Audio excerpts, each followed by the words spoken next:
Hrona Viachhâh program asai tu pazy bepa Jesu Christ amagta ichanu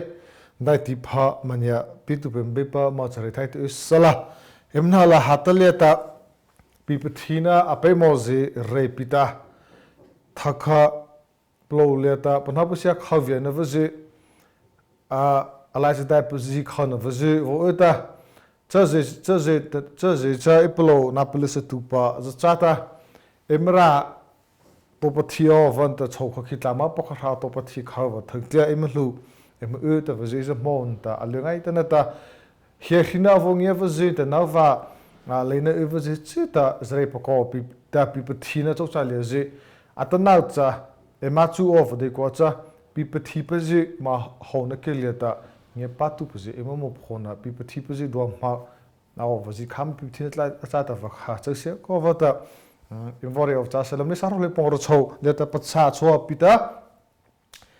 that he took the hair a beaver tata navopsa of the Jesu Christ amot Chafwa. Pipathi Vaka Zohana Batho, Nicodema to Jesu totally Makata Zre Pita a coach at the Zimzamapali of Zasala. Pipathina Katusia of the Vore Pazi of the Malatin, Panotazi of the Pinga server. Hrona Viachhâh macha posiana thakha amna pavatu vereka ji ivo plus op khanga itana Pipathi na cha chola to Pipathi na tina ta thlapata apive khela ta vaji kheta chola to Pipathi na to ple khatim pulo ko choisila tin ta thlapa chaucha kha topic sak khata du sovetem korela of hota buatsaih sila Pipathi na cha khamo Pipathi na cha sapa thlap polo rupa thlapa Jesu leunele ta laiseihna pathona pa binava Jesu Christ leunele ta sapa na plorupa na thlapa khazavata anau hota mania topa sapa na plorupa thlapa nepta mania topa emma chana va mo pokhwa emzam ho pokhwa hei pokho kha Jesu Christ hota laiseihna of ta na khazava leunele ta laiseihna va thabuvan achata va ka Pipathi na va kha chohsta point khata zrepsia khana ta Pipathi pazy chata chasaba aluzi ingopana thaya varala thlo achi pathona vana ta vachota Jesu Christ ke hela thlon ta miseina na ta hrana icha ta pata johana le temni chhakta kemile ta sile pacha ma ta poko tlo ve eita Jesu Christ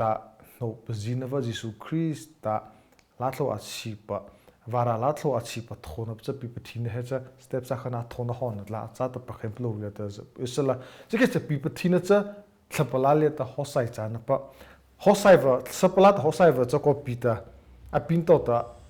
ana ako ozi ko rei pa kha thota hosai pa cha ko laiseihna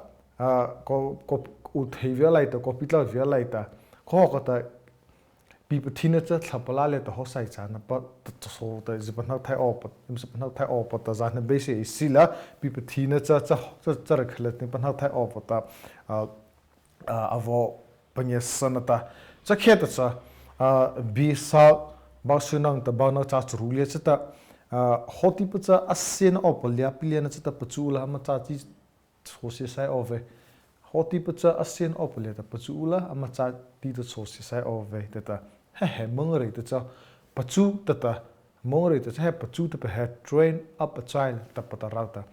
marare ta pachu ta pan ta mongre ta lazar of a train up a child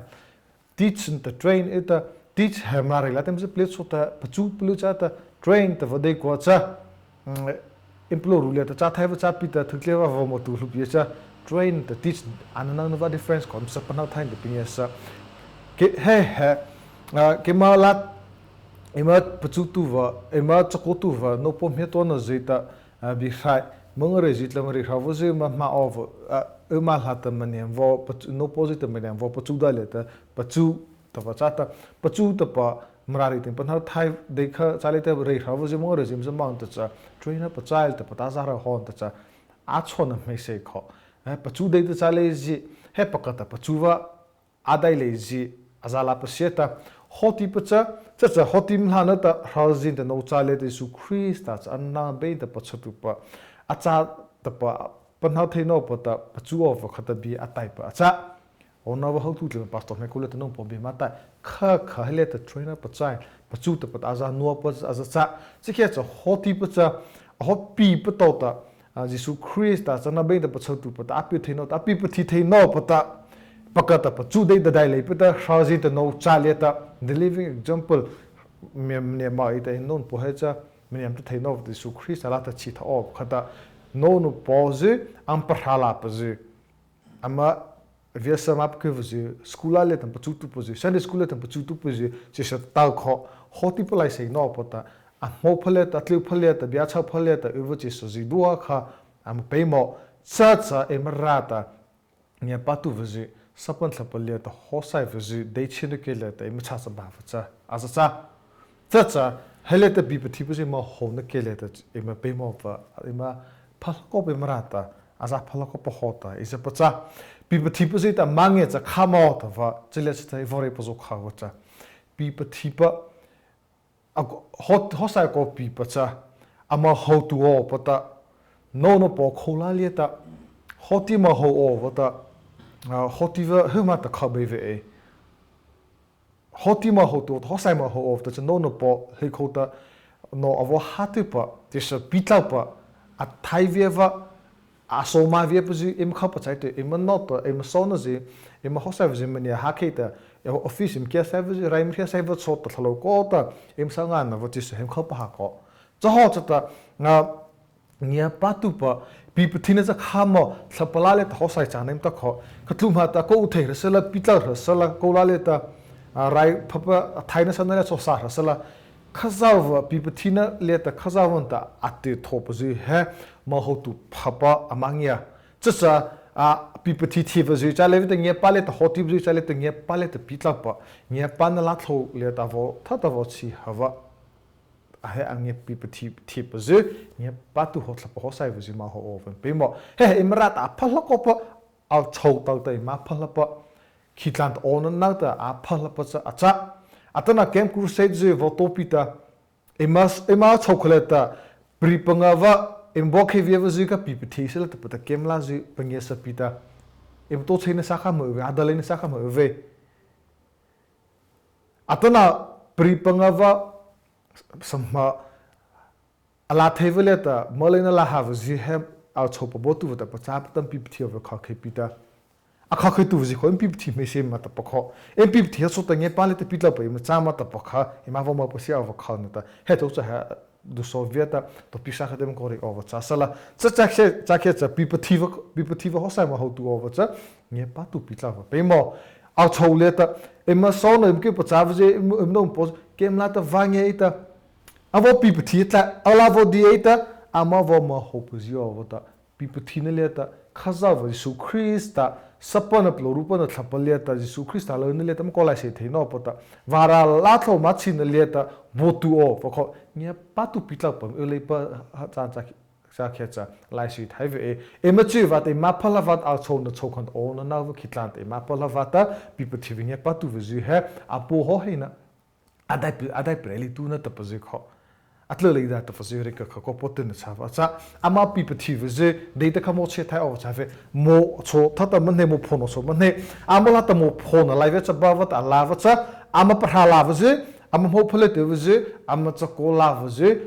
on na va khitlant no po ata vzi am ho pha dam khya pha dam to phale te ewa chi sa ta kha Pipathi va thavala ta hosai vzi khatlu sapala ta khatlu ma ta uthai se pitla rei sala ni Pipathi na le ta khaza Jesus Christ ta sapan thlapa popule ta lamla se the no ta cha khrazi no cha ta pachu tu va pa mo tu va chi tha tu pa kha em pe mo khazia he te vore pa zo hei to o atana emsona hatina zi kim so sa cha vo pi eta vo laiseihna school ke hlata im thing zi dota ma ho pita preschool ze punges school ke admission ke leva pita so the Pipathi na bacha vara college leta ange op de Jesus Christ lo ne leta Jesus Christ college leta student sa of admission la no pacha school leta admission la pita college leta admission la pita admission ni leva khata ip ma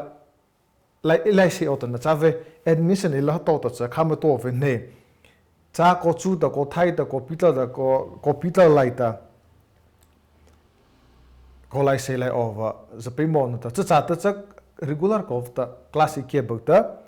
class le ta phako wa ta na thli ta ala le ta cha te ma ko ta chu va ta cha exam je ko pass lai ta pe ko pasi lai ta ko pitla lai of em cha a chu sa via ko thai via ta em ko ta po ta Pipathi na so cha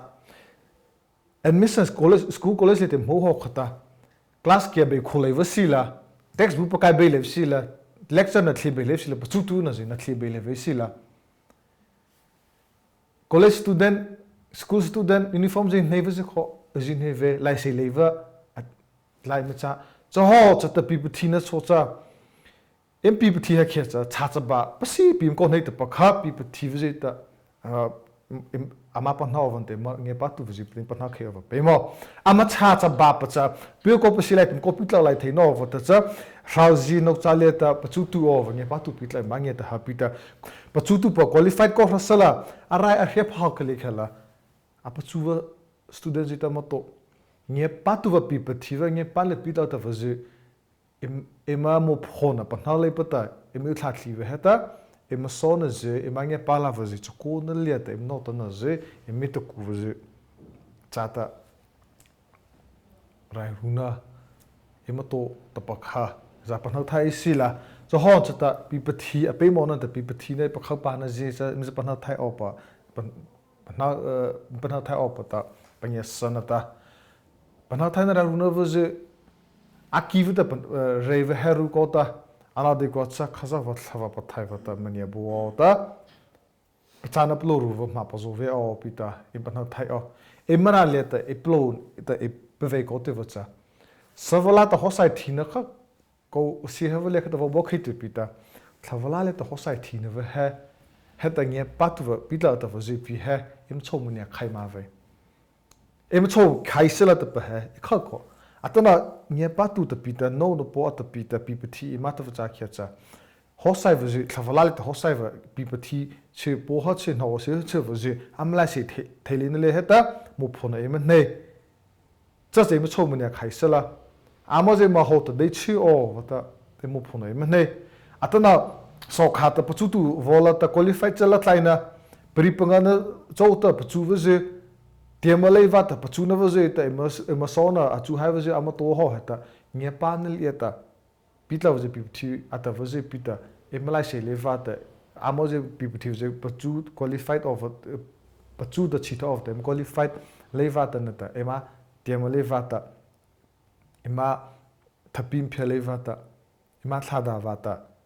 no ase vaje la si thai le he panai sile mu phona cha ta va the ta panai sila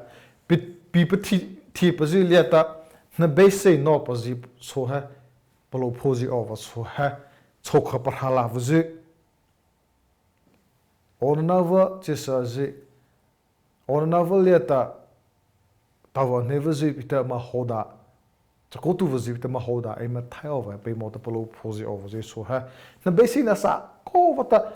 wo Pipathi to no to mo phona wa phori ri tu wa pe vazi ha panele pa ta no se khe vazi am ute chava chata nge patu va apita pa Pipathi va nge patu pita va ma ho tu va am pe mo ta na chawa kha cha am pa ni na rakha ma khai thai ta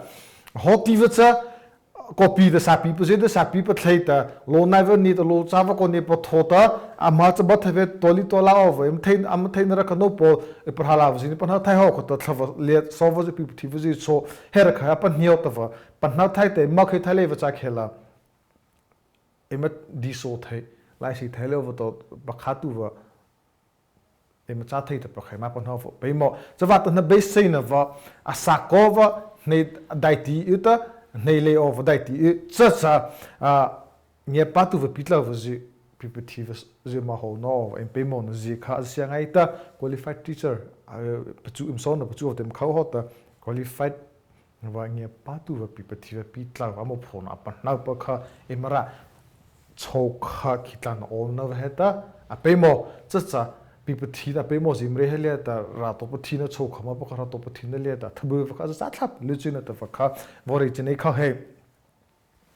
a cha no le te vori kha wa cha sapap lo pa na thlapa jisu lo na le ta laise wa pemo ji kha ko re na ta jisu Pipathi na chok cha le ta